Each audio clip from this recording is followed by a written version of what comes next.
Dans la Bible, dans le Nouveau Testament, dans l'Évangile de Jean, au chapitre 2, au verset 11, nous lisons. Donc, ce verset 11 suit les noces de Cana, la transformation de l'eau en vin. Verset 11. Tel fut à Cana, en Galilée, le premier des miracles que fit Jésus. Il manifesta sa gloire et ses disciples crurent en lui. En Jean 2, au verset 23-25, plusieurs crurent en son nom, donc au nom de Jésus, voyant les miracles qu'il faisait. Mais Jésus ne se fiait point à eux, parce qu'il les connaissait tous.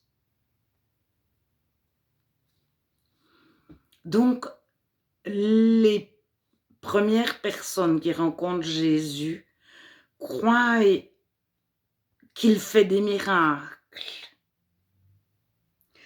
En Jean 3, au verset 2, Nicodème, un chef des Juifs, le docteur de la loi en Israël, vint vers Jésus et lui dit, « Rabbi », donc rabbin, donc maître, « nous savons que tu es un docteur venu de Dieu, car personne ne peut faire ces miracles que tu fais si Dieu n'est avec lui. » Donc, Nicodème pense que Jésus est un docteur.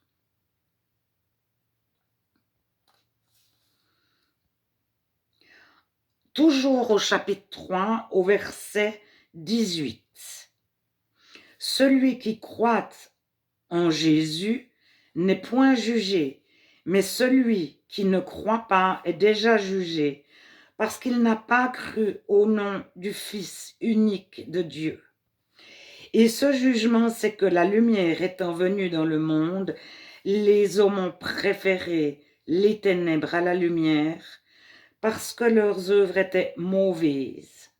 Car quiconque fait le mal est la lumière et ne vient point à la lumière, de peur que ses œuvres ne soient dévoilées. Mais celui qui agit selon la vérité vient à la lumière afin que ses œuvres soient manifestées, parce qu'elles sont faites en Dieu.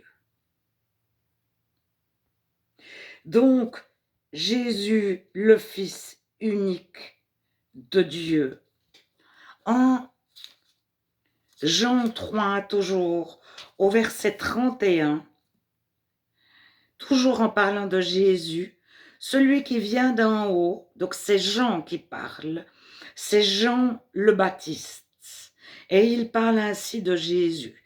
Celui qui vient d'en haut est au-dessus de tous, celui qui est de la terre est de la terre, et il parle comme étant de la terre. Celui qui vient du ciel est au-dessus de tous. Au verset 35, le Père aime le Fils et il a remis toutes choses entre ses mains. Au verset 36, celui qui croit au Fils a la vie éternelle. Celui qui ne croit pas au Fils ne verra point la vie, mais la colère de Dieu demeure sur lui. Alors, en Jean 4, au verset 19, donc en Jean 4, Jésus rencontre une femme sans nom, habitant la Samarie. Enfin, elle a un nom, mais la Bible ne donne pas son nom. Il dit au verset 19, « En cela tu as dit vrai. Seigneur, lui dit la femme, je vois que tu es prophète. » Donc, cette femme ne savait pas du tout qui était Jésus. Elle n'arrive pas comme Nicodème en lui disant « Nous pensons que tu es un docteur venu de Dieu. » Elle rencontre un inconnu. Et suite à sa conversation, elle dira « Je vois que tu es prophète. » En Jean 4, 42, donc cette femme est allée dans sa ville, Elle était au puits pour puiser de l'eau, assez éloignée de sa ville. Elle est retournée dans sa ville et elle a parlé de Jésus autour d'elle. Et plusieurs vinrent vers Jésus. Un beaucoup plus grand nombre crurent en Jésus. Et au verset 42, tout à la fin, nous savons qu'il est vraiment le sauveur du monde.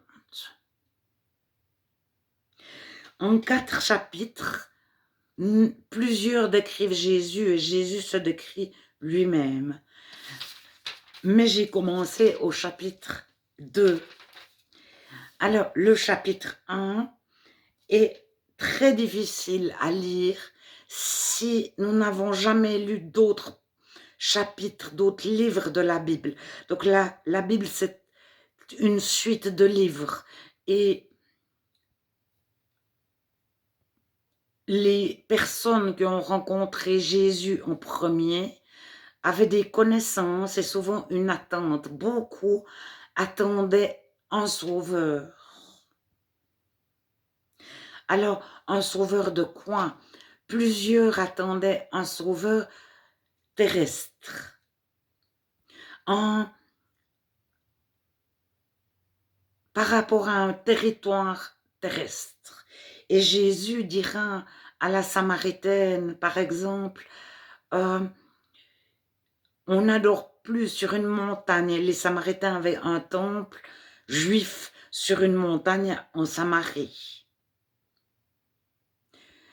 Et il y avait 2 temples, donc un à Jérusalem et un en Samarie. Et cette femme n'aimait qui a raison, sur quelle montagne faut-il adorer? Et Jésus dit à la Samaritaine, ce n'est plus sur une montagne, mais c'est en esprit à la vérité, qui est traduit souvent par c'est en esprit et en vérité. Donc, on n'adore plus Dieu sur une montagne, mais en esprit. Peu importe le lieu. Et en dernier, peut-être lire le 1er chapitre de l'évangile de Jean. Mais plus loin, Jésus, donc, il inclut, il commence par des badauds, il inclut immédiatement, est inclus dans le chapitre 2 de l'évangile de Jean, Nicodème. Donc le docteur de la loi des Juifs, puis une Samaritaine, plus loin il y a un Romain, plus loin il y a des Grecs. Et Jésus est venu pour le monde entier.